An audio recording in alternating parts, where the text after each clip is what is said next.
இது கடல மாவா? கடலை மாவு, அப்புறம் கொஞ்சம் உப்பு. தேவையான கடல மாவு மட்டும் போட்டால் போது. அரிசி மாவு போடணும். கடல மாவு கூட இது போடுறேன்.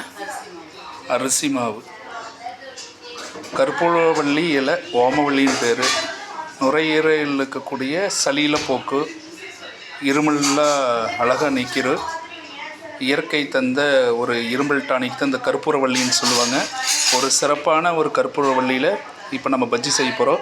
பஜ்ஜியில் முதல்ல வந்து நம்ம வந்து கடல மாவு போட்டுட்டோம், கொஞ்சம் உப்பு போட்டுட்டோம். அடுத்து பார்த்திங்கன்னா கொஞ்சோண்டு பார்த்திங்கன்னா அரிசி மாவு.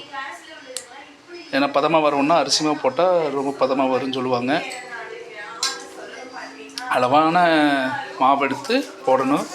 அளவுக்கு மீறி போனால் நல்லா இல்லாமல் போயிடும்.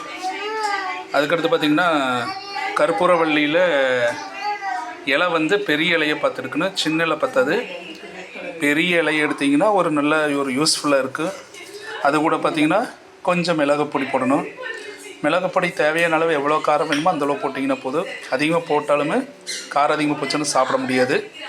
அதுபோக பார்த்திங்கன்னா வனாலியில் வந்து கொஞ்சம் எண்ணெய் ஊற்றி சூடு பண்ணணும். எப்படி பஜ்ஜி செய்கிறோமோ அதே இதுதான், பஜ்ஜி போன்ற செய்கிற மாரியே தான்.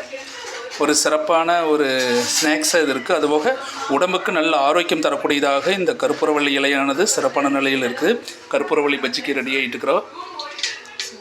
எண்ணெய் சூடாயிடுச்சான்னு பார்க்குறோம். கொஞ்சோண்டு அந்த எண்ணெய் எடுத்து அதுக்குள்ளே ஊற்றணும்.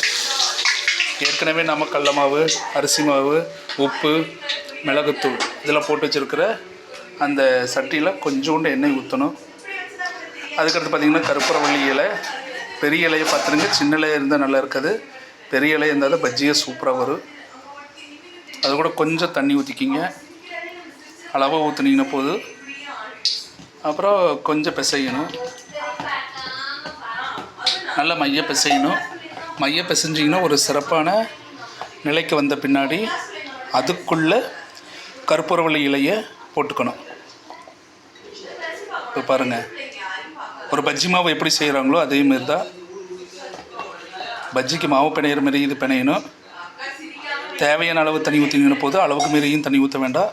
அளவான தண்ணி ஊற்றி கற்பூரவள்ளி இலையை பஜ்ஜி தயாரிக்கிறதுக்கு ஆயத்தமாகணும்.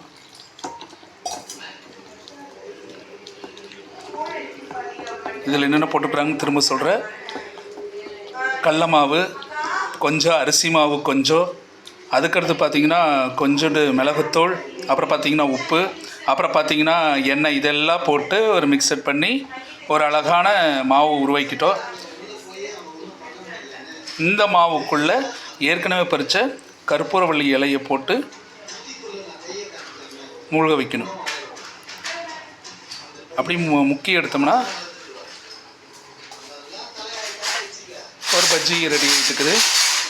இதை கொண்டு போய் அப்படியே ஏற்கனவே நாம் வனாலியில் வந்து எண்ணெயை சூடு பண்ண வச்சுருக்குறோம். அதுக்குள்ளே இந்த கற்பூரவள்ளி இலையை தூக்கி அழகாக போடணும். அவ்வளோதாங்க, கற்பூரவள்ளி பஜ்ஜி ரெடி ஆயிடும்.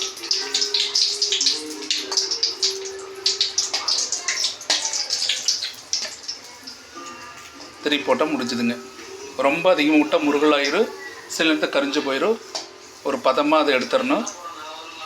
எடுத்த பிறகு கற்பூரவள்ளி பஜ்ஜி ரெடி. ஓமவள்ளி என்றும் கற்பூரவள்ளி என்றும் கிராமத்தில் சொல்லுவாங்க.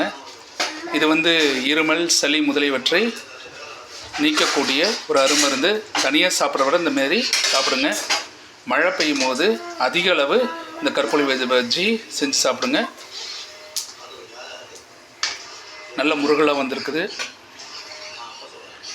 எவ்வளோ தேவையோ அவ்வளோ எடுங்க. இப்போ ரெண்டாவதாக ஒரு பஜ்ஜி போடுறோம். இந்தமாரி நாம் போட்டே இருக்கணும். இப்போ அடுத்ததாக ரெண்டாவது இலையை எடுத்து வைக்கிறாங்க.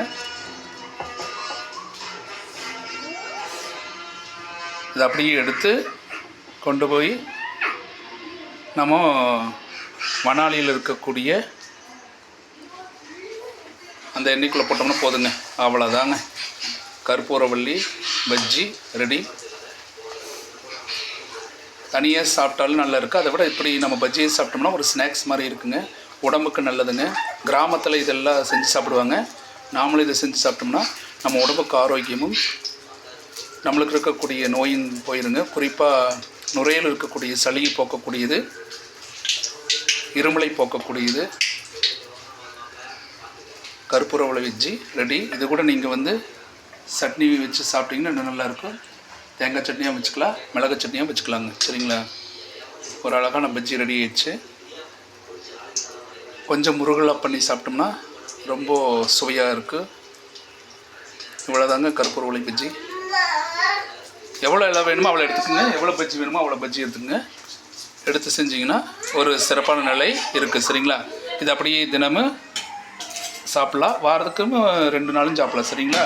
நன்றி, வணக்கம்.